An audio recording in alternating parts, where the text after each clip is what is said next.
বাংলাদেশের বাইরে পৃথিবীর বিভিন্ন প্রান্তে যেখান থেকে চ্যানেল আই দেখছেন আপনাদের সকলকে সাদর আমন্ত্রণ তৃতীয় মাত্রা দেখবার জন্য। এখন একটাই উদ্বেগ উৎকণ্ঠা, আরাধ্য বা প্রার্থনা যাই বলি না কেন, একটি বিষয়, সেটি হচ্ছে কোভিড-19 বা করোনা ভাইরাস গোটা পৃথিবীকে অস্থির করে তুলেছে, এক চরম অনিশ্চয়তার মধ্যে ঠেলে দিয়েছে এবং এর শেষ কোথায় কারো পক্ষেই বলা সম্ভব নয়। সেটি নীতি নির্ধারক হোক কিংবা রাজনীতিবিদ হন, রাষ্ট্র পরিচালনার সঙ্গে যুক্ত থাকুন, কিংবা পৃথিবীর সবচাইতে ক্ষমতাধর মানুষ হন, কিংবা কোনো বিজ্ঞানী, কারো পক্ষেই বলা সম্ভব হচ্ছে না যে এর শেষ কোথায়। সর্বশেষ যা পরিস্থিতি, বিশ্ব পরিস্থিতি যদি আমরা দেখতে যাই তাহলে দেখা যাচ্ছে যে এই মুহূর্ত পর্যন্ত প্রায় 12,20,000-এর বেশি মানুষ করোনা ভাইরাসে ইনফেক্টেড হয়েছেন, প্রায় 66,000-এর মতো মানুষ মৃত্যুবরণ করেছেন এবং প্রায় 2,54,000 মানুষ এ পর্যন্ত সুস্থ হয়েছেন। বাংলাদেশে যেটি আমরা দেখতে পাচ্ছি যে সর্বশেষ গতকালের হিসেব অনুযায়ী গতকালই একটা বড় উল্লম্ফন হয়েছে কোভিড-19 আক্রান্তের সংখ্যায় এবং একদিনে আক্রান্ত হয়েছেন 18 জন। গতকাল বেশ কিছু এলাকা ঢাকা শহরের লকডাউন করে দেওয়া হয়েছে, নারায়ণগঞ্জে কারফিউ জারি করা হয়েছে এবং গতকাল প্রধানমন্ত্রী ৭৫,৭৫০ কোটি টাকার একটি আর্থিক প্রণোদনা ঘোষণা করেছেন এই সংকট মোকাবেলার জন্য। তার মধ্যে 5টি প্যাকেজ রয়েছে এবং অর্থমন্ত্রী বলেছেন এই প্রধানমন্ত্রীর ঘোষণার পরে যে মানে সরকারকে এখন চালকের আসনে বসতে হবে। সব মিলিয়ে এই কোভিড-19-এর প্রভাব প্রতিক্রিয়া অর্থনীতি, সমাজে, রাজনীতিতে কি, সেটা নিয়ে আমরা আলোচনা করবার চেষ্টা করব। বাংলাদেশের পরিস্থিতি এবং বিশ্ব পরিস্থিতি এবং বিশেষ করে আজকে আমরা একটু নেপালের দিকেও তাকাবার চেষ্টা করব, আমাদের অত্যন্ত নিকটতম প্রতিবেশী। নেপালের পরিস্থিতি বোঝার চেষ্টা করব। কথা বলবার জন্য আমার সঙ্গে স্টুডিওতে রয়েছেন, আমার বায় বসা আছেন জাতীয় সংসদ সদস্য এবং বাংলাদেশ সরকারের সাবেক স্বাস্থ্যমন্ত্রী অধ্যাপক ডাক্তার আফম রুহুল হক। আমার ডানে রয়েছেন ইংরেজি দৈনিক নিউজ সম্পাদক নুরুল কবির। আমাদের সঙ্গে নেপালের রাজধানী কাঠমান্ডু থেকে যুক্ত হচ্ছেন অন্নপূর্ণা এক্সপ্রেসের এডিটর বিশ্বাস বরাল এবং তিনি মোস্টলি স্ট্র্যাটেজিক অ্যাফেয়ার্স দিয়ে লেখালেখি করেন। আপনাদের তিনজনকে স্বাগত। Biswas Baral, welcome to the program. Thank you so much. Thank you. আমি প্রফেসর ডক্টর আফম রুহুল হক আপনাকে দিয়ে শুরু করতে চাই যে আমরা এখন দেখতে পাচ্ছি যে কমিউনিটি সংক্রমণটা শুরু হয়েছে এবং গত দুদিনের কথা যদি বিবেচনায় নেই যে প্রতিদিনই সংখ্যাটা দ্বিগুণ হয়ে যাচ্ছে, যে রেশিওতে পৃথিবীর অন্যান্য দেশেও বেড়েছে এবং সেই বাড়ার গতিটা ঊর্ধ্বমুখী। সো এই পরিস্থিতি মোকাবেলায় বড় চ্যালেঞ্জ কি, এটি প্রশ্ন, কিন্তু তার চেয়ে বড় প্রশ্ন হচ্ছে যে এর দায়টা কার আসলে। আমরা একটু পরে হয়তো নেপালের কথা শুনবো বা ছোট্ট দেশ ভুটানের কথা বিবেচনায় নিতে পারি, তারা যেভাবে নিয়ন্ত্রণ করতে পারলো আমরা কেন পারলাম না পরিস্থিতিটা। এবং আমরা যদি দেখি যে প্রথম দিন থেকে আজকে পর্যন্ত যতগুলো পদক্ষেপ নেওয়া হয়েছে, পদক্ষেপ অনেক নেওয়া হয়েছে, সবগুলি হয়তো একদিক থেকে ভালো, কিন্তু প্রতিটা পদক্ষেপেরই একটা বড় ঘাটতি, মানে বড় দুর্বলতা রয়ে গেছে। এটি নিয়ে বিতর্ক করবার কোনো সুযোগ নেই। আমরা দেখলাম যে ছুটি দেওয়া হলো এবং তারপরে আবার এখন গার্মেন্টস খুলে দেওয়ার একটা ঘোষণা আসলো, ঝাঁকে ঝাঁকে মানুষ আসতে শুরু করলো গার্মেন্টস কর্মীরা, আবার রাতের বেলা সেটি বন্ধ করে দেওয়া হলো, ছুটি 2 দিন 3 দিন 4 দিন করে বাড়ানো হয়েছে। সব মিলিয়ে পরিস্থিতিটা আসলে একটু একটু জটিল আকার ধারণ করতে যাচ্ছে। পদক্ষেপ নেওয়া হচ্ছে কিন্তু এই পদক্ষেপ সুফল আসলে শেষ পর্যন্ত পাওয়া যাবে কিনা সেটি নিয়ে অনেকের মধ্যেই সংশয় আছে। তো আপনার কাছ থেকে একটু শুনতে চাই, হোয়াটস ইউ টেক। ধন্যবাদ চ্যানেল আই এবং Zillur, thank you very much for having me after long time. আজকের সারা বিশ্বে যে টপিক সবাই আলোচনা করছে, আমরাও সেই টপিক নিয়ে আলোচনা করছি এবং শুধু একা না, আমার মনে হয় বাংলাদেশের 30টি চ্যানেল সবাই এই এক টপিক নিয়েই আমরা আলোচনা করছি, কোথায় যাচ্ছি আমরা, কি হবে। যে কথাটা দিয়ে আপনি শুরু করেছেন যে আমরা একটু ছোট্ট বলবো, বড় বলবো না, ছোট্ট উল্লম্ফন হয়েছে।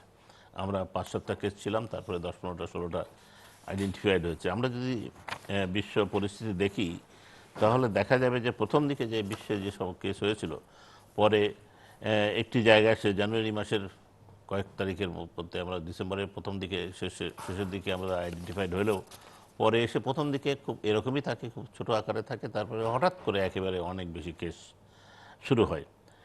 আমরা যেহেতু আমাদের পরীক্ষাগার, আমাদের যে পরীক্ষাটা নিয়ে আমরা কনফার্ম করব যে এর করোনা ভাইরাস রোগে আক্রান্ত কিনা, সেটি এতদিন সীমিত ছিল, সেটি একটু খোলা হয়েছে। সুতরাং যত খোলা হবে, যত বেশি মানুষ পরীক্ষা করা যাবে, অবশ্যই তত বেশি আক্রান্ত মানুষকে আমরা আইডেন্টিফাই করতে পারবো।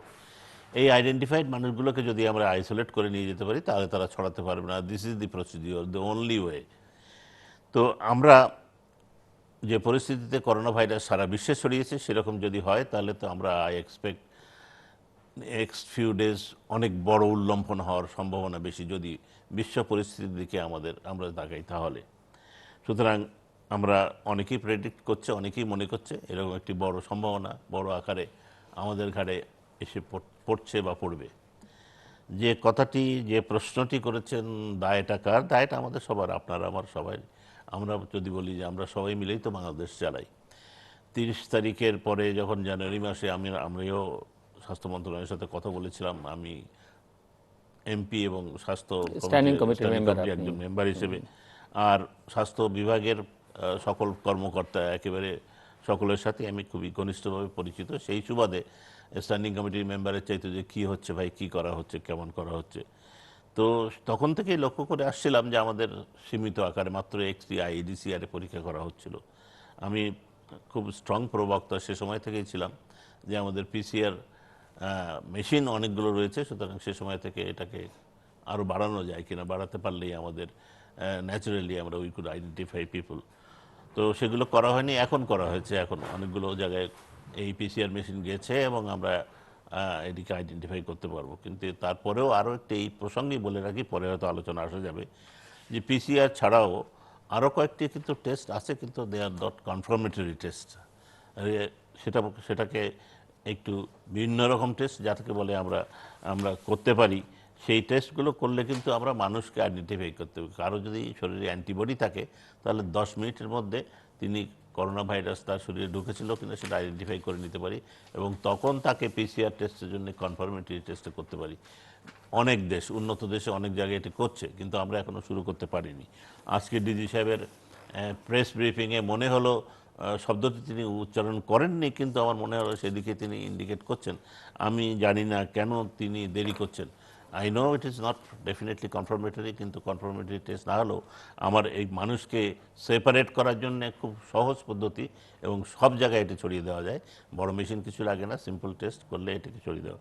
সুতরাং আমি মনে করি এই দিকে যাওয়ার আমাদের বিশেষ প্রয়োজন, কারণ মানুষ এখন আইডেন্টিফাই না করতে পারলে, আমরা যদি সেপারেট করতে না পারি, আমাদের অনেকগুলো হসপিটাল বেড এখনও কিন্তু পড়ে আছে যেখানে ভর্তি করতে পারি নাই, কারণ আমরা we do not know who is carrying. আমার মনে হয় না যে আমরা মানুষকে বুঝাতে পেরেছি যে এটি এই যে আমরা অনেক মানুষ আমাদের সিমটমলেস ক্যারিয়ার, যেটা অনেক জায়গায় 30-40 ভাগ মানুষও এটা তাদের কোনো সিমটম থাকবে না, বাট দে আর ক্যারিং। আপনি এখানে বসে আছি, আমাদের কারো সিমটম নেই, আমরা we quite well be carrying this virus. এই মানুষগুলো কিন্তু ছড়িয়ে বেড়াচ্ছে এবং তারা মনে করছে আমি তো ভালো।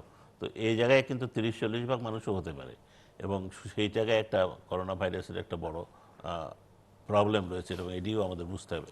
জি, আসবো আবার আপনার কাছে। মিস্টার নুরুল কবির, আপনার কাছ থেকে একটু শুনতে চাই। আমরা যেটি মানে কোভিডের যে অভিজ্ঞতা থেকে যেটুকু বোঝা যায় যে আসলে হাঁটতে হবে কোভিডের আগে, কিন্তু আমরা ছুটছি পেছনে পেছনে এবং আবার সিদ্ধান্ত যা নিচ্ছি সেটা এক্সিকিউশন করতে গিয়ে বা এক্সিকিউট করতে গিয়ে আরও বিলম্ব করছি। সো মনে হচ্ছে যে অনেক কিছু আসলে নিয়ন্ত্রণের বাইরে চলে যাচ্ছে। নিয়ন্ত্রণের মধ্যে সব কিছু ঠিকঠাক মধ্যে আছে সেটাও মনে হচ্ছে না, একটা সমন্বয় আছে সেটাও মনে হচ্ছে না। সো আপনার টেক কি এই বিষয়ে? এবং যেটি আমি গার্মেন্টসের ক্ষেত্রেও বললাম যে এটি নিয়ে গত দুদিনে মানুষের মধ্যে অনেক উৎকণ্ঠা গেছে, উদ্বেগ গেছে, গার্মেন্টস শ্রমিকদের অনেক কষ্ট গেছে। আসলে এটিও আসলে কি প্রমাণ করলো দেশের সবচাইতে সংগঠিত ট্রেড বডি, সবচাইতে বড় সেক্টর যেটি ব্যবসা বাণিজ্যের ক্ষেত্রে সেটি, এবং অবশ্যই এর সঙ্গে নীতি নির্ধারকদেরও একটা ভালো নিবিড় সম্পর্ক থাকবার কথা, কারণ তাদেরও কথাবার্তা বিভিন্ন সময় প্রমাণ হচ্ছে তারা বিষয়টা জানতেন এবং তাদের নজরের মধ্যে থেকেই বিষয়টা হয়েছে। সো আপনার কাছ থেকে শুনতে চাই। ধন্যবাদ। প্রথমে আমি বলবো যে ডক্টর হক অত্যন্ত সম্মানিত মানুষ, দায়িত্ববান মানুষ, নিজের স্বাস্থ্যমন্ত্রী ছিলেন। উনি দুটো মন্তব্য গুরুত্বপূর্ণ আমার কাছে মনে হয়েছে, যেটা দুই রকম রেসপন্স দরকার। প্রথমে একটা হচ্ছে যে আমরা দায় কার, এটা আমাদের সবার। এক অর্থে আপনার আমার এবং সরকারের এই দায়টা সবার, কারণ আমরা এখনো পর্যন্ত শাসক শ্রেণীর কেউ উপরের দিকে, কেউ মাছের দিকে, কেউ লেজের দিকে আমরা আছি। প্রিভিলেজ ক্লাস নানানভাবে, আমাদের নানান সীমাবদ্ধতা সত্ত্বেও। এটা সেই অর্থে যদি আমাদের 3 জন বা এইরকম মানুষকে উনি বলে থাকেন, কথাটা সত্য। কারণ আমাদের রাষ্ট্রীয় দায়িত্ব না থাকলেও আমাদের কাছে সামাজিক, নৈতিক অন্যান্য দায়িত্ব আছে। কিন্তু পুরো এরকম একটা ভয়াবহ সংকটকে মোকাবেলা করবার জন্য দায় সরকারের প্রধানত। কেন? এই সমাজগুলো রাষ্ট্র গঠন করে, সরকার বানায়, জনপ্রতিনিধি তৈরি করে। কারণ কোন একটা সংকটের সময় অথবা সাধারণ পরিস্থিতিতে সমস্ত বিষয়ে নৈরাজ্যকরভাবে সমস্ত লোকজন দেখতে পারে না। এই জন্য কর্মসংস্থানের নানান রকম শ্রেণীভেদ থাকে এবং সরকারের সব ধরনের মন্ত্রণালয় থাকে। সবচেয়ে বড় কথা, আমরা কেউ কর তুলি না, আমরা কর দেই। যে লক্ষ লক্ষ মানুষ যারা আজকে ঝুঁকির মুখে পড়েছে বলে মনে হচ্ছে, তারা করদাতা। এবং বিত্তবান যেমন কর দেন, যে ভ্যাট সিস্টেম তৈরি হয়েছে, একজন একেবারে পথের ফকির, হতদরিদ্র, তিনিও যখন একটা দেশালয় বাক্স কেনেন, তিনি সরকারকে কর দেন। ফলে কর যারা আদায় করেন তাদের দায়িত্ব প্রধানত, যারা সরকার চালান তাদের দায়িত্ব প্রধানত। এইটা আমাদের খুব পরিষ্কার থাকা দরকার। দ্বিতীয়ত হচ্ছে যে সেই ক্ষেত্রে যে সরকার সঠিক মতো দায়িত্ব পালন করেন নাই, ডাক্তার সাহেবের কথার মধ্যে একটু আছে। কারণ উনি স্ট্যান্ডিং কমিটির মিটিংয়ে যেটা বললেন যে কতগুলো পিসিআর মেশিনগুলো দিতে হবে, বাড়াতে হবে, টেস্ট করতে হবে, সেগুলো যে ঠিক মতো সময় মতো করা হয় নাই, এটা বোঝা যাচ্ছে। আর দ্বিতীয়ত হচ্ছে কত রোগী শনাক্ত হয়েছে, আক্রান্ত হয়েছে, আর কত শনাক্ত হয়েছে, দুই ধরনের কথা। আমরা যদি পর্যাপ্ত পরিমাণ টেস্ট করতে পারতাম, তাহলে আমরা জানতাম যে আসলে যে সমস্ত ফিগার নিয়ে আমরা, সরকারি ফিগার নিয়ে আমরা আলোচনা করছি, এটা সঠিক কিনা। আপনি লক্ষ্য করুন, ডব্লিউএইচওর যে আপনার ওয়েব পেজে যদি আপনি যান, আপনি সেখানে দেখবেন ফেব্রুয়ারি মাসের 2 তারিখে একটা মিটিং হয়েছিল। সেই ফেব্রুয়ারি মাসের 2 তারিখের মিটিংয়ে বাংলাদেশ সরকারের স্বাস্থ্য মন্ত্রণালয়ের যে ডিজি হেলথ, তিনি সেখানে উপস্থিত ছিলেন। এবং এই বিপদ সম্পর্কে, আমি জানুয়ারি ডিসেম্বরের কথা ধরলাম না, অর্থাৎ নিজেদেরই যখন জানবার কথা ছিল আমাদের সরকারের, কিন্তু এই ফেব্রুয়ারি মাসের 3 তারিখে এই মিটিংটাতে বলা হচ্ছে এরকম একটা সমস্যা আসছে, বাংলাদেশও কিন্তু এর থেকে মুক্ত হতে পারবে না। তার জন্য কী কী ধরনের ব্যবস্থা নেওয়া দরকার, কতগুলো গাইডলাইন তখনই তৈরি হয়েছে। বাংলাদেশ সরকারের সংশ্লিষ্ট মন্ত্রণালয় 12 তারিখের আগ পর্যন্ত কোনো বিজ্ঞপ্তি জারি করে নাই হসপিটালগুলির জন্য, কিংবা যে এয়ারপোর্টগুলিতে যে স্ক্যানার দেওয়া, সেটার একটা বিজ্ঞপ্তি জারি হয়েছে 12 তারিখে, আমার কাছে কপি আছে। তো এই যে কপি 12 তারিখ, সেখানে একটা কথা বলা আছে যে স্ক্যানারগুলির কি অবস্থা ছিল, আমরা অতীতে সেগুলো আলাপ করছি। অনেক স্ক্যানার কাজ করেনি, পরে বাইরে থেকে আনতে হয়েছে। দ্বিতীয়ত, প্রত্যেকটা হসপিটালে অন্তত 5 থেকে 10% আপনার বেড আইসোলেশন ওয়ার্ড হিসেবে শনাক্ত করা বা রাখবার জন্য ব্যবস্থার কথা এই বিজ্ঞপ্তিতে 12 তারিখে বলা হয়েছে। সরকার কি, বা সরকার স্বাস্থ্য মন্ত্রণালয় কি মনিটর করেছে? এখনো পর্যন্ত, এই মুহূর্তে আমরা যখন কথা বলছি, তখনও পর্যন্ত কি হসপিটালগুলিতে তার ব্যবস্থা আছে? বহু হসপিটাল, প্রাইভেট সেক্টর হসপিটাল বরং বন্ধ হয়ে গেছে, এবং তারা এবং বহু কাহিনী নানান পত্র পত্রিকায় ছাপা হয়েছে যে রোগীরা কত হসপিটাল ঘুরে ঘুরে শেষ পর্যন্ত সঠিক চিকিৎসাটা পায়নি। সেইখানে আমি শুধু ডাক্তারকে দায়ী করব না, কারণ এই তথ্যও আমার জানা আছে যে এই মুহূর্তে কমপক্ষে 2000-এর উপর স্বাস্থ্য ডাক্তার এবং কয়েক হাজার স্বাস্থ্যকর্মী ভলান্টিয়ার সার্ভিস দিচ্ছে। এটা যেমন সত্য, কিন্তু আমি এইটাও বলতে পারবো না যে ডাক্তারদেরকে আপনি যদি তার প্রয়োজনীয় আত্মরক্ষার সরঞ্জাম যদি না দেন, তাকে আত্মহত্যা করবার জন্যে সে তার প্রফেশনের নামে আমরা ঠেলে দিতে পারি না। কিন্তু এটা কার করবার কথা?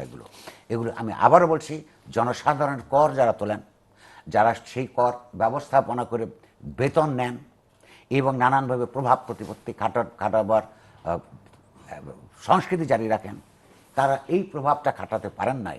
এইটার মধ্য দিয়ে একটি রোগের উপসর্গ খুব পরিষ্কার। আর সেই জায়গায় যাবার আগে একটা কথা বলছি, যে রোগে মরছে না, রোগের উপসর্গে মরছে। এইটা আমি, ডাক্তার সাহেব আছেন, এটা আমাদের একটু জনসাধারণের দিক থেকে জানার দরকার আছে।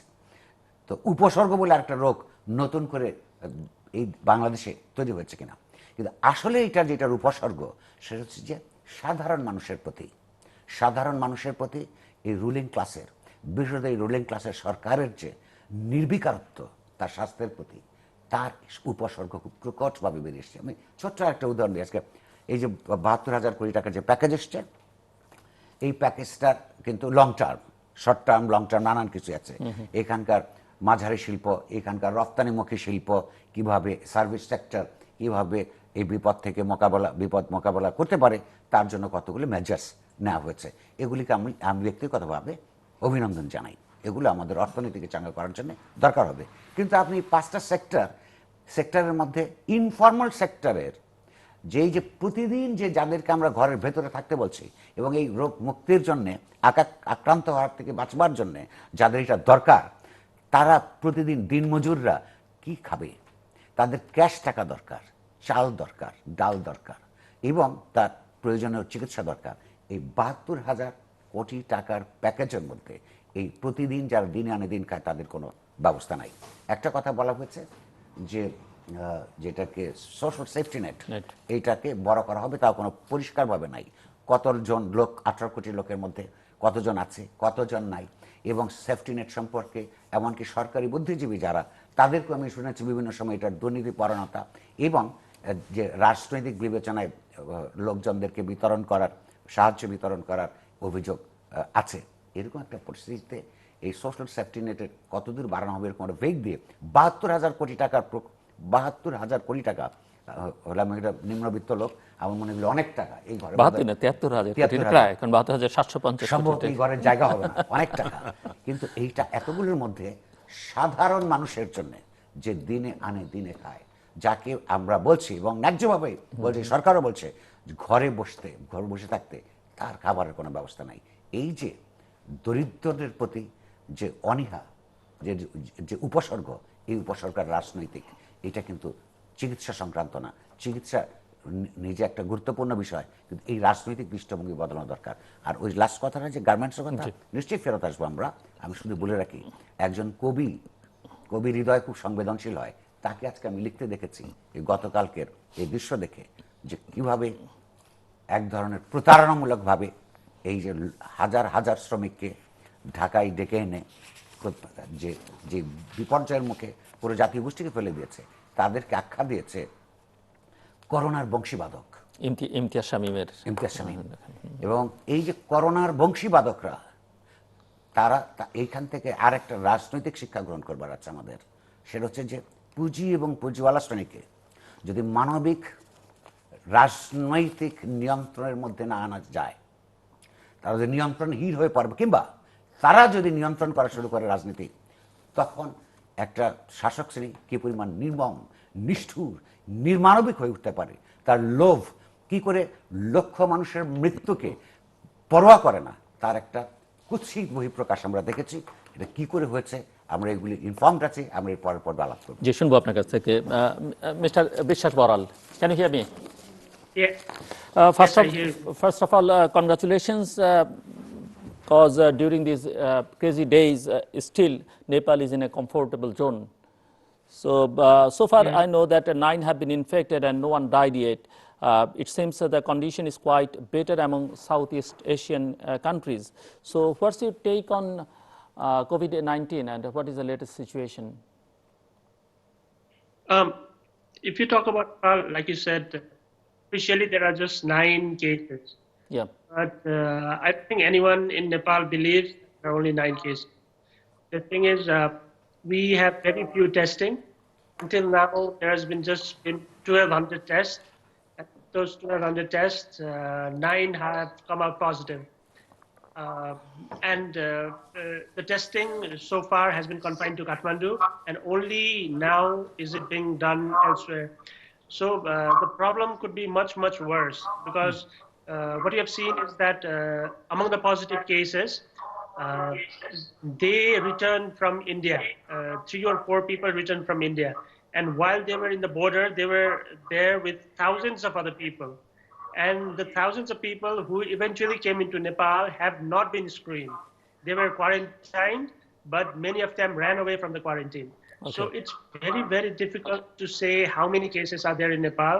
I think to say there are just 9 cases and to somehow look to congratulate ourselves for it would be very mistaken and very dangerous. So I think other problems are more or less similar in Nepal and Bangladesh. For instance, I'm in a lockdown right now. Kathmandu, the whole of Nepal is in a lockdown. I'm at my home. But the thing is, in urban areas, people understand. They are staying in their homes. But if you look at rural areas, people are staying, going out. They are not wearing masks. They are not washing their hands, you know. So it's very difficult to enforce a nationwide lockdown in a country like Nepal and Bangladesh, I guess, because people have different priorities, you know. I have heard many people say that, Biswas, we are talking about public health issues, yes, and all the governments all over the world ignore this. So far I know that Nepal spends only 6.3% of its GDP on healthcare. Do you think that the government should spend more on public health issues?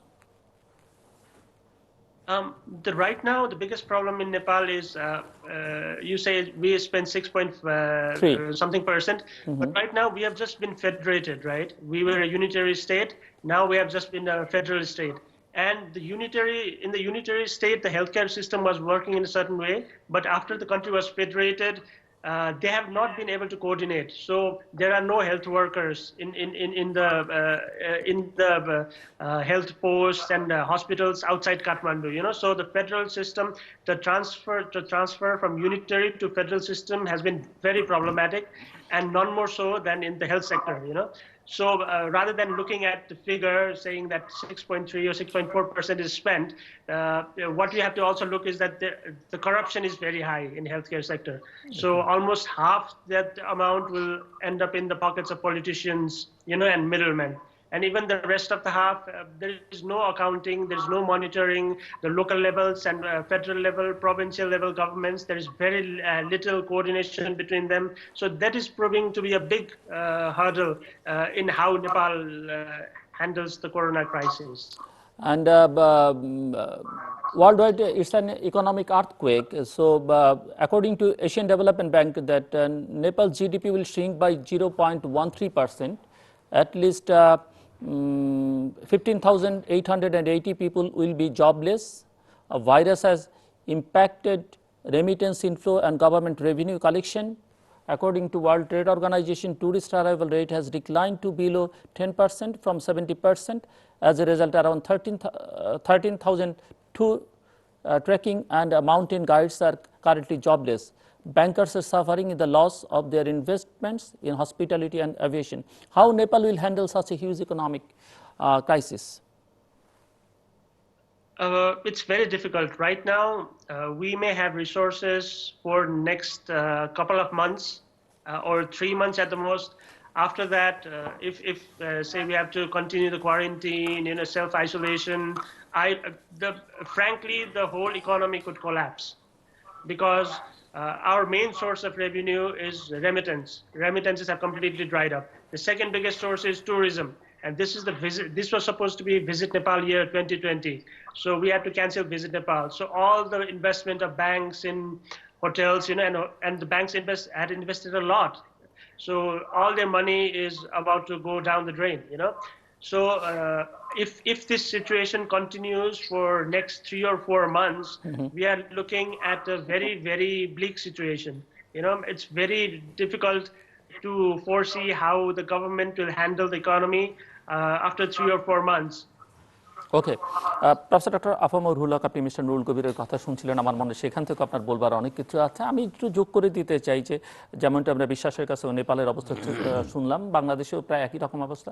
এক ধরনের হচ্ছে সমন্বয়ের অভাব, আস্থাহীনতা এবং এই যে হিসেব নিকেশ যেগুলো আছে সেগুলো একটা বিশ্বাসযোগ্যতার বড় সংকট আছে। দ্বিতীয়ত হচ্ছে যে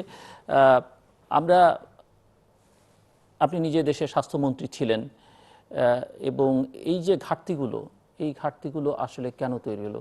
এবং আমরা যদি যুক্তরাজ্যের দিকেও তাকাই, সেখান থেকে রিটায়ারমেন্টে গেছে যে স্বাস্থ্যকর্মীরা, কর্মকর্তারা, তারা সবাই হেল্প করতে এগিয়ে এসছে এবং নিজেরাও এসছে।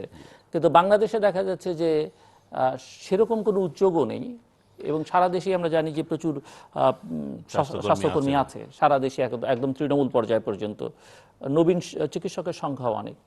তো এই সংকট আসলে মোকাবেলার জন্য মূল সংকটটা আসলে কোথায়? আস্থার আমরা যদি স্বাস্থ্য ব্যবস্থার কথা বলি, আমরা যদি স্বাস্থ্য ব্যবস্থা ইন জেনারেল টোটাল বলি, তাহলে আমাদের জিডিপির খুব নগণ্য % আমরা স্বাস্থ্য ব্যবস্থায় খরচ করি, যেটা অন্য দেশে আছে। তো সুতরাং সেই জায়গা থেকে আমাদের 16-17 কোটি লোকের দেশে যে স্বাস্থ্য ব্যবস্থার জন্য যে বাজেটটা থাকা দরকার, WHO তো বলে 6-7-8%, সেখান থেকে আমরা 1%-এ উঠতে পারি না, সুতরাং 1%-এর নিচে।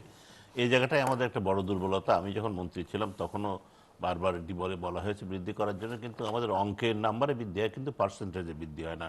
আমাদের বড় একটা বাজেট হয়, সুতরাং দেখা যায় পার্সেন্টেজে আমরা কম খাই। অনেক সময় বলে দেওয়া হয় যে গত বছর এত টাকা ছিল, এখন তো টাকা বেড়েছে। তো সেই জায়গায় হাসপাতাল বেড়েছে, জনসংখ্যা বেড়েছে, প্রাইমারি হেলথ কেয়ার বেড়েছে, সব কিছুই বেড়েছে। তো জনগণ বেড়েছে, তাদের এমপ্লয়মেন্টের টাকা বেড়েছে। সুতরাং আমাদের সেই জায়গাটা আমি বলবো যে আমাদের হেলথ বাজেট, আমি সবসময় বলি, বহু লোকই বলে, আমরা সেশনের মধ্যে, পার্লামেন্টারি সেশনে, বাজেট সেশনেও বারবারই বলেছে, অনেকেই বলেন যে আমাদের স্বাস্থ্য ব্যবস্থায় অর্থায়ন করা বিশেষ প্রয়োজন। It is very well known যে 60% of the expenditure is out of pocket expenditure, মানে স্বাস্থ্য সরকারের যে খরচ, সেই খরচ এসেছে 60-65% আমরা আউট অফ পকেট এক্সপেন্ডিচার।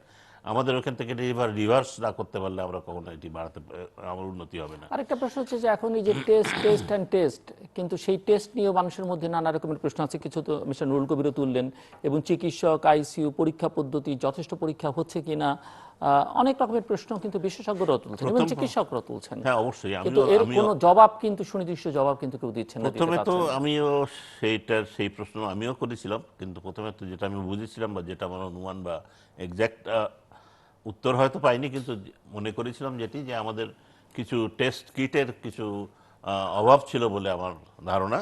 সুতরাং লিমিটেড আকারে টেস্ট করা হয়েছে। যদিও আমাদের পিসিআর মেশিন আগে থেকেই অন্য জায়গায় ছিল, যেমন চিটিং ছিল, অন্য জায়গায় এখনও আছে, সেগুলোকে ইউটিলাইজ করা হয় নাই। আমার মনে হয় তাদেরকে দেওয়া হয়নি বা ট্রেনিং দেওয়া হয় নাই। ল্যাবের কিছু উন্নতি, তাদেরকে ট্রেনিং ইত্যাদি তৈরি করার জন্যে প্রথম দেখে তো একেবারেই লিমিটেড আকারে আমাদের টেস্ট করা হয়েছে। শুধু এখন টেস্ট বাড়ছে, ডেফিনেটলি রোগীর সংখ্যা বাড়বে, এটি নর্মালি ব্যাপার। তারপরে আমরা সারা বিশ্ব দরবারে যেটা দেখেছি, যে একটা সার্টেন স্টেজে সে স্পাইক ইজ ভেরি হাই। এখন সেই হাইটা কত দূরে যাবে, সেটি that is what I am afraid of.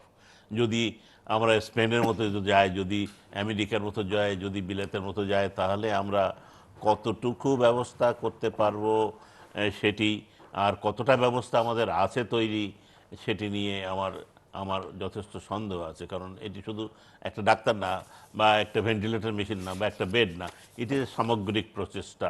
একজন ডাক্তার কাজ করতে গেলে অনেক জায়গায় একটা টিম, 7 জন, 10 জন, 15 জনের, 20 জনের টিম কাজ করেন 2-3 দিন ধরে, তারা বিশ্রাম নেন, সে হাসপাতাল থেকে বেরোন না, সেখানে খাওয়া দাওয়া থাকে, সেখানে মানে কাজ করে তারা চলে আসেন, আবার আরেক টিম যায়, তাদের কয়েকদিন বিশ্রাম হয়। সুতরাং ইটস এ হিউজ প্রবলেম। এখন আমরা কতটা প্রস্তুত সেই কাজের জন্য, সেটা সময় বলে দেবে। আমি মনে করি আমরা বোধহয় যথেষ্ট পেছনে আছি। শুধু কয়েকটা হাসপাতাল বেড আর আইসিইউ মেশিন, ভেন্টিলেটর আমরা জোগাড় করলে হবে না। ভেন্টিলেটর জোগাড় করলে ভেন্টিলেটর চালানোর জন্য তো ডাক্তার বসে চালাবে না, নার্সের দরকার, well train ventilator management, ICU manage করার জন্য নার্স দরকার। সেখানে যথেষ্ট ঘাটতি।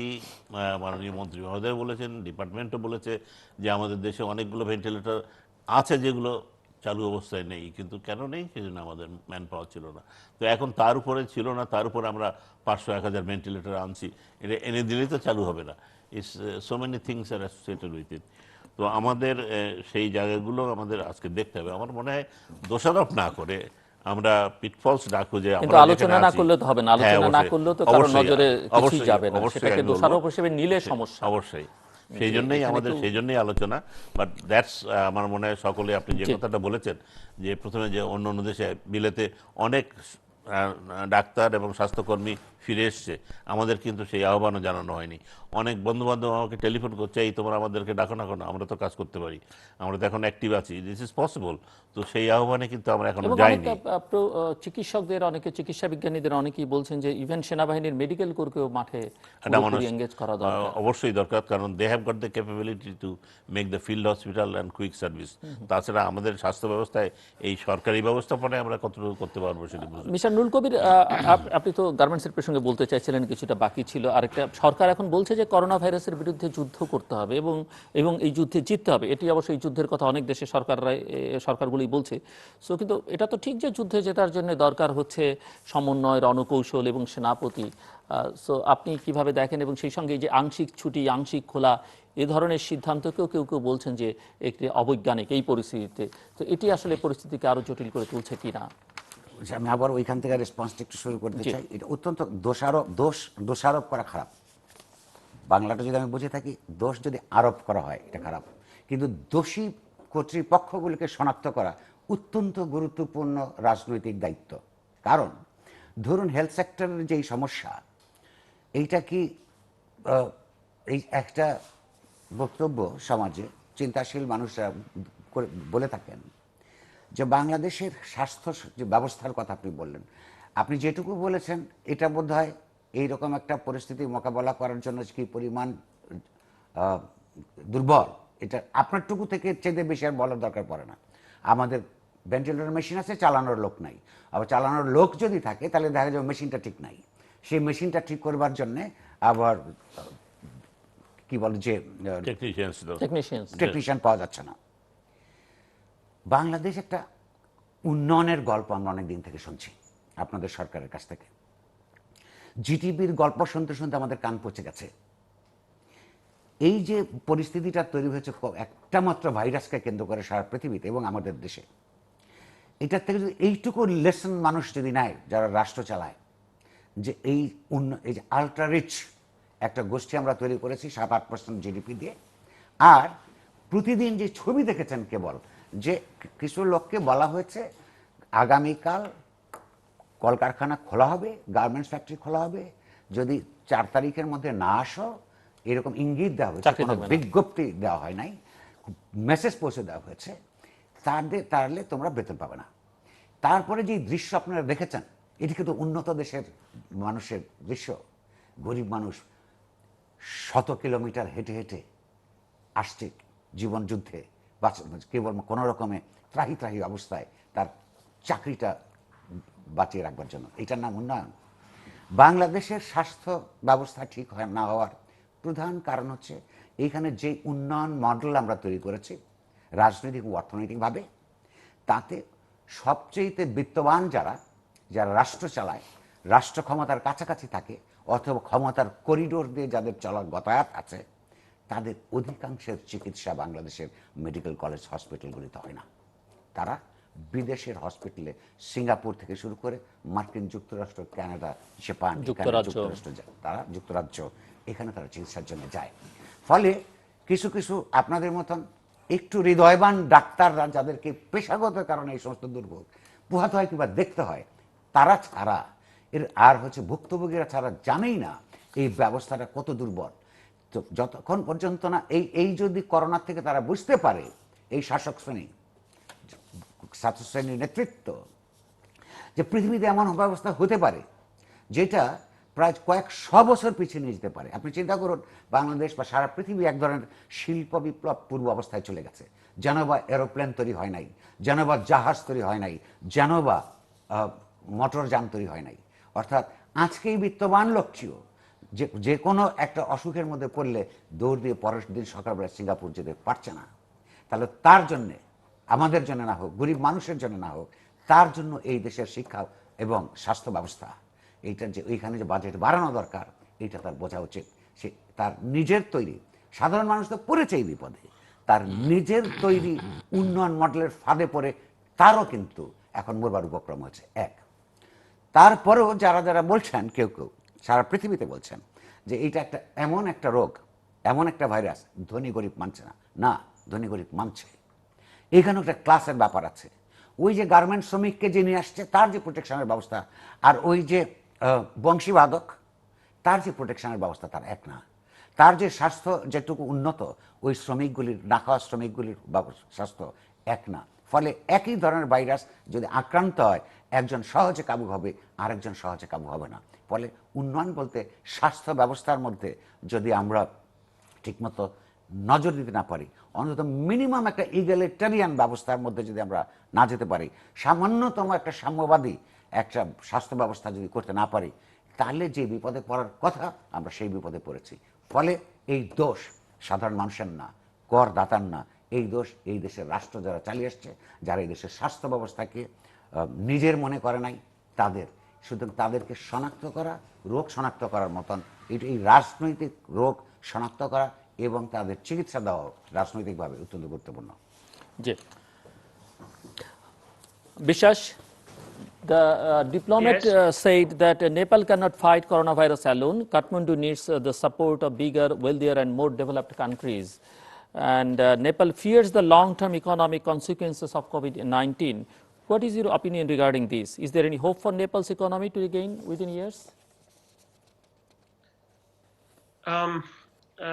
Look, a lot of what happens in Nepal depends on what happens in India. Because as you know, we have an open border with India. So if India is able to manage the coronavirus, it will be good for us too. It will help us manage the crisis here too. But on the other hand, if the crisis gets out of hand in India, and then it will be very difficult here as well. Because although now many people are being screened at the border, but it's such a long and porous border that it's impossible for us to completely check the whole border. So lots of people are coming in, they are not being screened. Even those who are being quarantined, they have run away from the quarantines. So it's right now the problem is we don't know how many people are infected. So unless the scope of testing is widened, it will be difficult to know. And you'd be interested, a day before yesterday, so Nepal imported 75,000 test kits from China. But turned out they were all faulty. We had to send them back to China because they were useless. So now we have ordered another consignment. Now we don't know if that consignment will be good or not. So when we talk about our health from outside, it's very difficult because all the countries have to look after their own citizens. So why will India help us when it needs test kits itself? So right now, I would say, in terms of foreign help, we are getting some material, some kits from China, but they are of very questionable quality right now. Maybe in the next consignment we'll get better kits, but right now, as far as international help is concerned, it's very limited, I would say. So about the last question about the economy, again, if this state of affairs continues for next 2-3 months, where the country has to be shut down, or most of its sectors have to be shut down, that there will be a major economic crisis. I wouldn't be surprised if the daily wage earners come out in the streets in protest, against it, because for them it's like they don't know whether coronavirus will kill them, but hunger surely will. So it's very difficult situation. And the Nepali government hasn't declared any long-term fiscal package yet, but announced, according to Nepali Times, that 10% discount on necessary daily commodities, 25% discount on electricity bills, a penalty on utility bills and taxes are reduced, paying salaries to the workers. Is it possible to fight the crisis through these initiatives?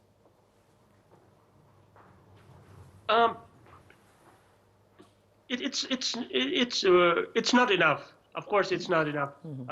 But it has announced some other additional measures as well. For instance, for the lower income groups, there is provision of giving them some rice and some lentil, so that people at the lowest income groups are being provided certain help. But again, since we don't have a good system of documenting who is poor and who is rich, the help is often going to those who don't need it at all. So and another thing that is making the crisis worse is our prime minister just had a kidney transplant, and he is on a bed rest for 6 months. So when the head of the country, where the head of the government is not able to function and not able to marshal his troops, it's very difficult for those under him to function effectively. And for instance, in the consignment I talked about from China, 1/3 of the money that was supposedly going to China went into the pockets of our politicians, without the knowledge of our prime minister. And when our prime minister found out about it, he at once dismissed the contract. So without the prime minister's knowledge, all kinds of shenanigans have been happening. And, So it's very, very difficult for Nepal at the moment. The only thing I would say, good thing for Nepal and India and Bangladesh is that our populations are relatively young, right? For instance, the average age in Nepal is under 22 years. So even if they have it, the vast majority will Okay, recover, Biswas, and here is another issue that is that the hope. on March 15th, Indian Prime Minister Modi called for the COVID-19 emergency fund to tackle the spend of the deadly virus in the SAARC countries. Modi had proposed the emergency fund with an initial offer of USD 10 million from India for the purpose. Even Bangladesh, Nepal was donated for the fund. So, but what measures are going to take for SAARC members? Is there any clear idea? What initiative SAARC has announced for Nepal to fight COVID-19? So far as I know, there has been no substantial announcement from SAARC. Yes, the fund was set up. India pledged 10 million, Nepal pledged 1 million, but how will that money be channeled? Where will it go? There is a lot of confusion. And even in the debate right now in Nepal is one of the interesting debates is like whether Modi wanted to revive SAARC, through this Suddenly, very suddenly. mechanism.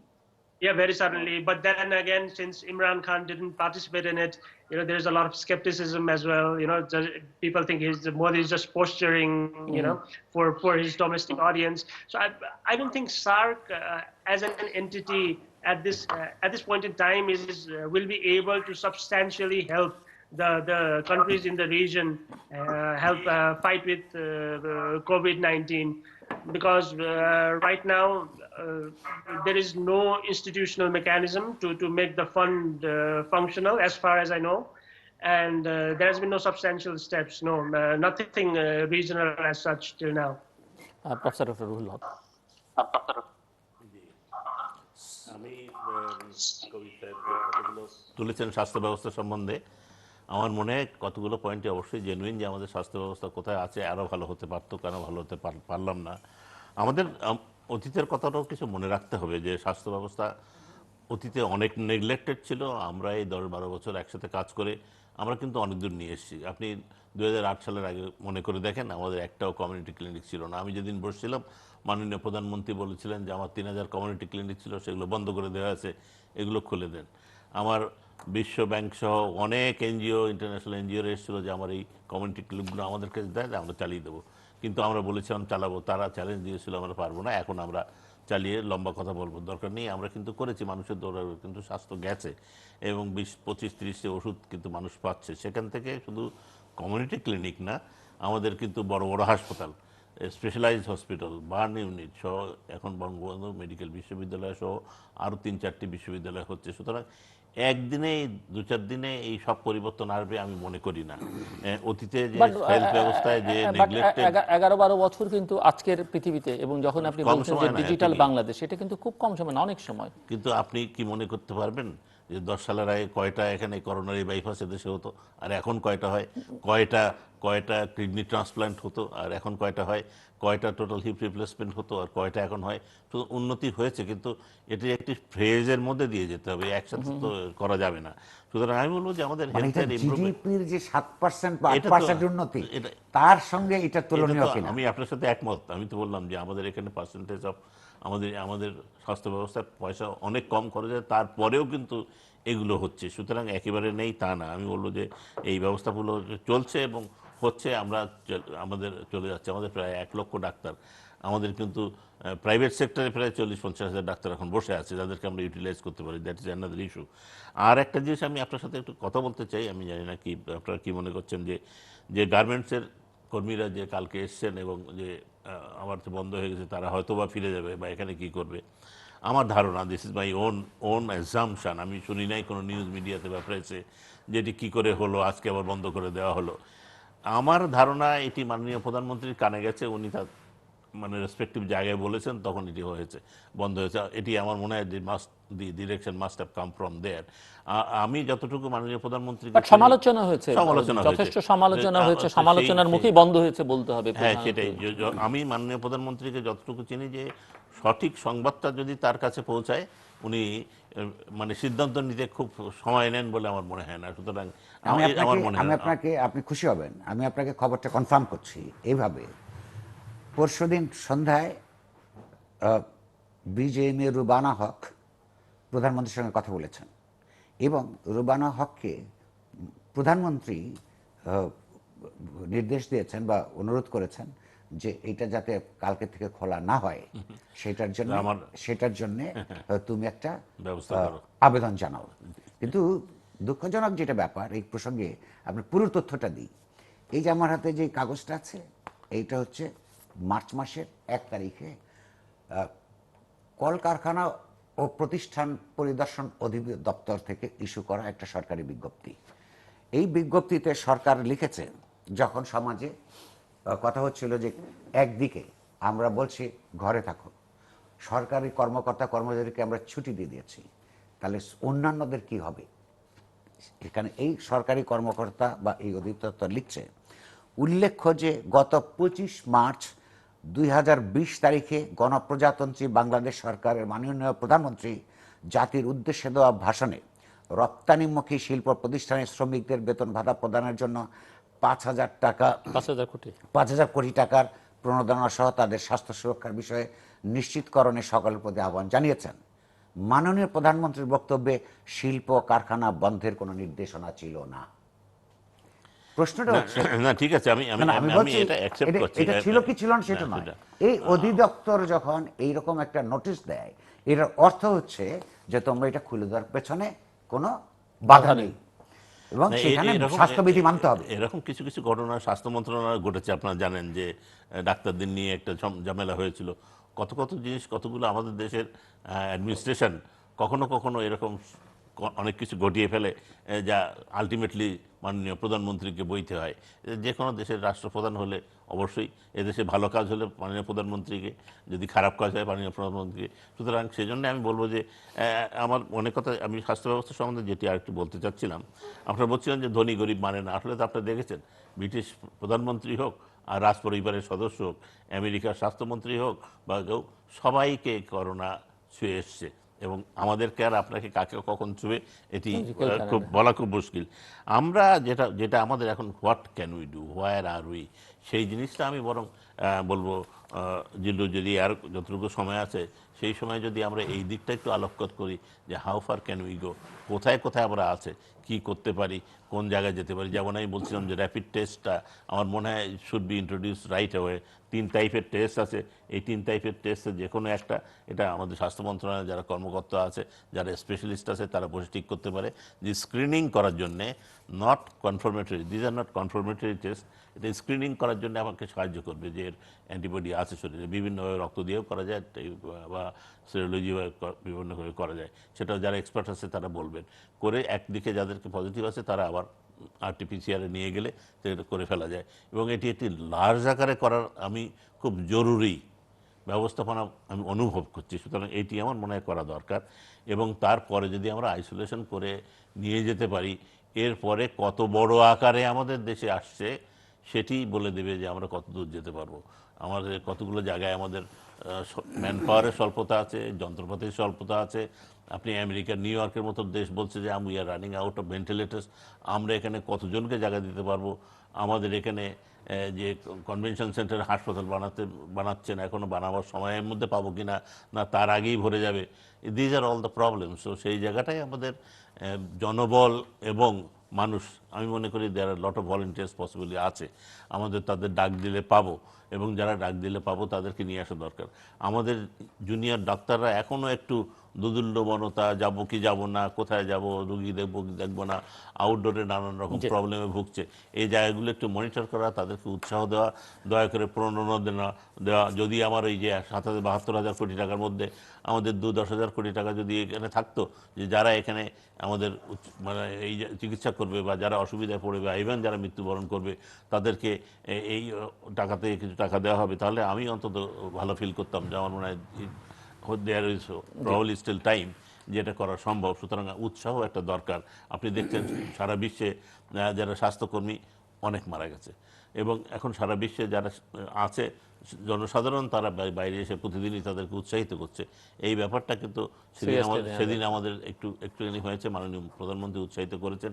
আমার মনে হয় জনগণকে এবং আমরা সকলে মিলে এই যারা স্বাস্থ্যকর্মী কাজ করবেন তাদেরকে উৎসাহিত করা উচিত এবং তাদের যে প্রবলেমগুলো আছে সেগুলোকে আমাদেরকে দেখার দরকার। সেই জায়গায় আমার মনে করি যে এগিয়ে আসা দরকার এবং যেখানে যে অসুবিধা আছে হাসপাতালে বা হাসপাতাল কর্মী বা যে সকল আমাদের নেতৃবৃন্দ যারা এই সকল কর্মকাণ্ডগুলো পরিচালনা করছেন, ডিজি অফিস থেকে বিশেষ করে সেখান থেকে মনিটর হচ্ছে, আমি তাদের প্রতি বিশেষ করে আহ্বান জানাবো যে আপনাদের মনিটরিংটা এবং উৎসাহটা একেবারে নিম্ন পর্যায়ে যে প্র্যাকটিক্যালি যতটা করতে পারেন তাহলে আমাদের চিকিৎসকবৃন্দ, নার্সবৃন্দ, স্বাস্থ্যকর্মীবৃন্দ উৎসাহিত হয়ে আরও কাজ করতে পারবে বলে আমরা আশা নুরুল করি। কবির। আমি ওনার সঙ্গে এখানে একমত। একদম বাজে অবস্থায় আমরা নিয়ে গেছি। সরকারি ব্যবস্থাপনার মধ্যে যথেষ্ট আপনার অবহেলা ছিল, কিন্তু এখন আলোচনা সমালোচনা সারা বিশ্ব পরিস্থিতির ফলে মনে হচ্ছে বিবেক জাগ্রত হচ্ছে এবং কিছুটা এইটা ওই জাগ্রত বিবেক নিয়ে যা রিসোর্সেস আছে সেগুলো ব্যবহার করার জন্য চেষ্টা করা হচ্ছে সবাইকে। দ্বিতীয়ত হচ্ছে আরেকটা কথা, উনি আমার সঙ্গে একমত হতে পারেন, দুই ধরনের লোকের কথাবার্তা বলা কিছুটা সংযত হওয়া উচিত। লক্ষ্য করুন যে এখনো পর্যন্ত যখন মানুষকে নেতৃত্বের, সরকারের নেতৃত্বের মানুষকে ভরসা দেওয়ার দরকার আছে, কিন্তু চারিদিকে আপনি যখন দেখছি সামনে বিপদ আর আশঙ্কা, তখন আপনি যখন মাইকে দাঁড়িয়ে স্বাস্থ্যমন্ত্রী বলেন সব কিছু নিয়ন্ত্রণে আছে, পরশুদিনও বলেছেন নিয়ন্ত্রণে আছে, এ কথা সত্য না। এই ধরনের ভিত্তিহীন আশ্বাস না দেওয়া ভালো। আর ওই যে এক ধরনের এদের আর আমাদের ইমাম সাহেবদের একাংশ, তার ইমাম সাহেব বা মৌলানা সাহেবের একাংশরা এখনো পর্যন্ত আইসোলেশনটা কেন দরকার এবং স্বাস্থ্যবিধি কেন মেনে চলা দরকার এবং সেটা যে খুবই ইসলাম সম্মত, এই তাদের কিন্তু অনেক প্রভাব আছে। এই তাদেরকে একটু বোঝানো দরকার, তাদের সঙ্গে দরকার হলে মিটিং করা দরকার এবং তাদেরকে কাজে লাগানো দরকার, তাদের প্রভাব আছে সমাজে, এগুলো দরকার আছে। সবশেষ কথা, যেই প্যাকেজ দিয়েছেন পৃথিবীর বিভিন্ন দেশে, আপনি নিজে একটু আবাদ করলেন, এটা কিন্তু সুদূর প্রসারী হতে পারে অর্থনৈতিক ব্যবস্থা। এপ্রিল মে এখানে যে কবে ঠিক হবে আমরা জানি না, উনিও বলতে পারবেন না, আমরা কেউ জানি না। এবং তার যে ভয়াবহ পরিণতি, অনেকে তো এক বছর পর কিছু হবে না ধরে নিয়ে প্ল্যান করছেন যে টাকা পয়সার অভাব পড়বে। আমার অনুরোধ, দাবি নাগরিক হিসেবে, এই যে কয়েক বিলিয়ন ডলার কয়েক বছরে দেশে থেকে যে পাচার হয়েছে, কারা করেছে, সরকারের সঙ্গে কারা যুক্ত, প্রভাবশালী কারা, এই সমস্ত লিস্টই সরকারের কাছে আছে এবং সরকার ইচ্ছা করলে যে টাকা ফেরত আনতে পারে। এটা তো আরাফাত রহমান কোকর টাকা কয়েক লক্ষ ফেরত এনে দেখিয়েছে, তার এই যোগ্যতা আছে। এই আওয়ামী লীগ আমলে তার সরকারকে ব্যবহার করে যারা এই যে বিলিয়ন ডলার পাচার করেছে, এই টাকাগুলি আনার ব্যবস্থা করো। আমাদের খুব জরুরিভাবে এটা প্রয়োজন হবে। আমার ছোট্ট জাস্ট আমি একেবারে শেষের দিকে দুটো প্রশ্ন আপনি যে এক দুই লাইনে বলেন। একটা হচ্ছে যে আমি যেটি বিশ্বাসকে প্রশ্ন করেছিলাম যে এই যে সার্ককে হঠাৎ করে জাগিয়ে তুলবার একটা চেষ্টা করলেন নরেন্দ্র মোদী, সবাই ডোনেটও করলো, তারপরে আর কোনো কি হচ্ছে আমরা কেউ জানি না, এটি একটি প্রশ্ন, ছোট্ট করে উত্তর দেবেন।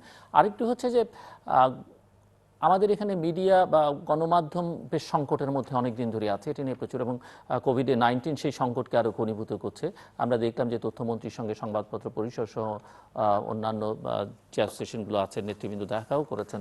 সো এই শিল্পের সংকটটাও একটা বড় সামনে দেখা দিচ্ছে এবং সেটি মোকাবেলার জন্য আসলে কি হচ্ছে বলে আপনি মনে করেন? এক নম্বর করে হচ্ছে সার্ক এইখানে সক্রিয় হওয়া দরকার, কিন্তু ভারতের থেকে যে সমস্ত সময়ের যে সমস্ত অতীত যে সমস্ত প্রতিশ্রুতির কথা বাইলেটারাল ইস্যুতে হয়েছে, আপনি খোঁজ নিয়ে দেখবেন সেগুলো কোনোটাই ঠিকমতো এখনো বাস্তবায়ন হয় নাই। সার্ককে সক্রিয় করা দরকার। একটা রিজিওনাল যৌথ উদ্যোগ একসময় বাংলাদেশ থেকে এসেছিল, এটা উদ্যোগকে যদি সমন্বিত করে পারস্পরিক অভিজ্ঞতার ভিত্তিতে এবং পুঁজির একত্রিত করার ভিত্তিতে, এটা এই এলাকার মানুষ একটা উপকার হতে পারে। হ্যাঁ, মিডিয়া অত্যন্ত সংকটের মধ্যে, বাংলাদেশের মিডিয়া এমনি নানান সংকটের মধ্যে থাকে, দারিদ্র আছে, তারপর হুমকি ধামকির সংকট আছে, তারপরে সেন্সরশিপের প্রত্যক্ষ অপ্রত্যক্ষ এগুলো আছে। কিন্তু শেষ পর্যন্ত আমার মনে হয় সরকার এই বিপদের সময় বুঝতে পেরেছে যে লাইসেন্স করা পত্রিকা গুজব ছড়ানোর ক্ষেত্রে বা গুজব বন্ধ করার ক্ষেত্রে ইতিবাচক ভূমিকা পালন করে মন্ত্রীদেরকে কয়েকজনকে আমি কথা বলতে শুনেছি। সুতরাং পত্রিকার প্রয়োজনীয়তা তারা বুঝেছেন। সেটা যদি বুঝে থাকেন তাহলে দুটো জিনিস করা দরকার। এখন আমাদের আপনি বলেছেন আমাদের একটা সম্পাদক পরিষদ আছে, আবার মালিকদের একটা সম্পাদক আছে। তো সম্পাদক পরিষদ মানে মুশকিল হলে একটা দেশে যখন অগণতান্ত্রিক ব্যবস্থা থাকে তখন সিভিল সোসাইটি ও গ্রুপও বোধহয় মাঝে মধ্যে অগণতান্ত্রিক হয়ে ওঠে, স্বৈরতান্ত্রিক প্রবণতা তৈরি হয়। আমি শুনেছি, আমি খুব লজ্জিত যদিও বলতে, শুনেছি যে সম্পাদক পরিষদের নেতৃত্ব সরকারের সঙ্গে দেখা করেছেন, আলাপ করেছেন। এটা প্রথমবার হলো যে আমরা আগের থেকে জানলাম না। তো সেইটা দেখা হলো, ওনারা কি আলাপ করেছেন আমরা একটু জানি না এখনো অফিসিয়ালি। তবে আমাদের যেটা দরকার, অন্য সমস্ত শিল্পের সঙ্গে এই শিল্পের কিছু পার্থক্য আছে, যে আমরা কোনো আমাদের দিক থেকে কোনো প্রণোদনা প্যাকেজ আমরা চাই না, কারণ সরকারের উপর নির্ভরশীল করে প্রাইভেট সেক্টর মিডিয়া তার দায়িত্ব পালন করতে পারবে বলে আমি বিশ্বাস করি না। কিন্তু আমাদের যেটা দরকার, এই কেবলমাত্র এই যে নোয়াব বলে যে অর্গানাইজেশন আছে, একটা মালিক সমিতি, একটা হয়তো আরও আছে, তাদের সঙ্গে সংশ্লিষ্ট যে 15-16টা পত্রিকা আছে, তারাই সরকারের কাছে 200 কোটি টাকা বিজ্ঞাপনের বিল পায়। আমরা আমাদের কাগজ থেকে 7.5 কোটি টাকা সরকারের কাছে বিজ্ঞাপনের বিল পাওনা বকেয়া।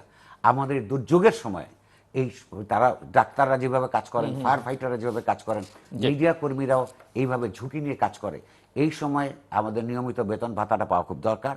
আমাদের পাওনা টাকাগুলো যদি ডিসবার্স করে 200 কোটি টাকার মতন, তাহলে এটা অনেক উপকৃত হবে, সরকারও উপকৃত হবে, মানুষ উপকৃত হবে, আমরাও উপকৃত হব। আর ওইটা কি সরকারের সঙ্গে তারা কি বলেছেন, এটা তারা যখন জানাবেন, এটা আপনার পরবর্তীকালে আপনাকে আমি জানিয়ে দিতে পারবো। Okay, thank you.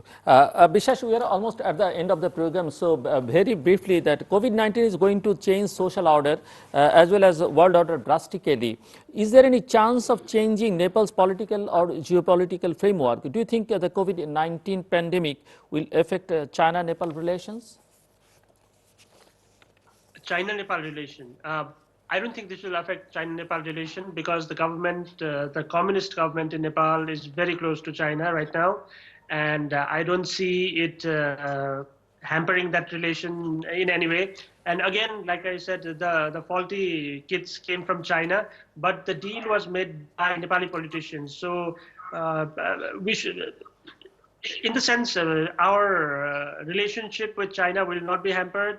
And since our open border with India will remain open, so I think geopolitics is such. Geopolitics has given Nepal such unique attributes that those will not change. I don't think Nepal's foreign policy will change in the long term. But the biggest crisis will be, right now the unemployment is rising.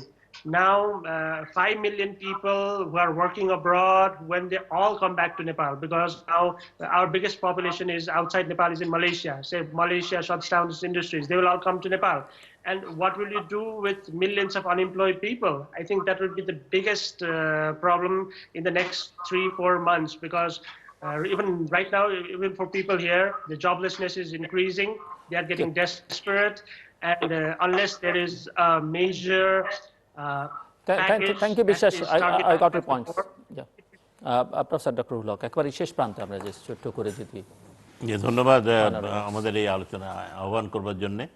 আমরা জানি না আমরা কোনো কিছু contribute করতে পারলাম কিনা, তবে আমি আমার পক্ষ থেকে আমার কয়েকটি রিকমেন্ডেশন আছে ফর দি হেলথ ম্যানেজার্সের জন্য, যে কতগুলো টেস্ট, র্যাপিড টেস্ট বলে, একটা হচ্ছে র্যাপিড অ্যান্টিবডি টেস্ট, আর একটা টিপিক্যাল যেটা আমরা RT-PCR বলি, সেটা কনফার্মেটরি টেস্ট।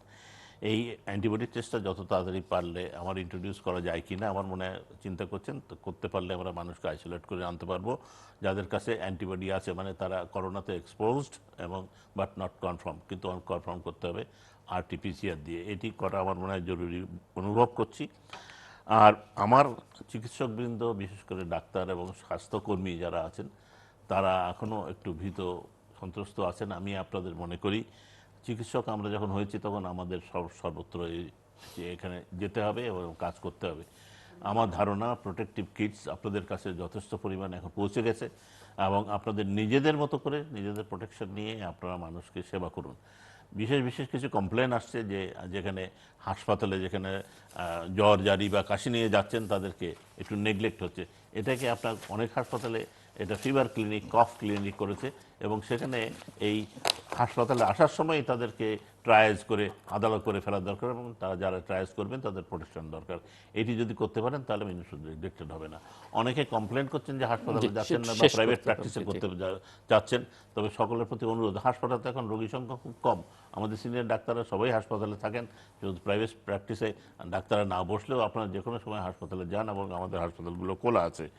আমি মনে করি যে আমাদের মনে রাখা দরকার যে অ্যাসিমটোমেটিক যাদের করোনা ভাইরাস থাকবে, আমার থাকতে পারে, কিন্তু অনেক বেশি মানুষ, এই প্রপোর্শন, লার্জ প্রপোর্শন অফ মানুষের কোনো সিমটম থাকবে না, এটি মনে রাখা দরকার। এবং সেই জন্যই আমরা এখন সবাই বলছেন যে আমরা মাস্ক পরে চলাচল করা উচিত, যাতে করে কার কাছে যাচ্ছেন তার কাছে করোনা ভাইরাস আছে কিনা বা আপনার কাছ থেকে অন্য লোকের কাছে যাবো কিনা, হাত ধোয়া, মাস্ক পরা, সোশ্যাল ডিস্টেন্সিং তৈরি করে রাখা, এগুলো আপনারা মেনে চলুন দয়া করে।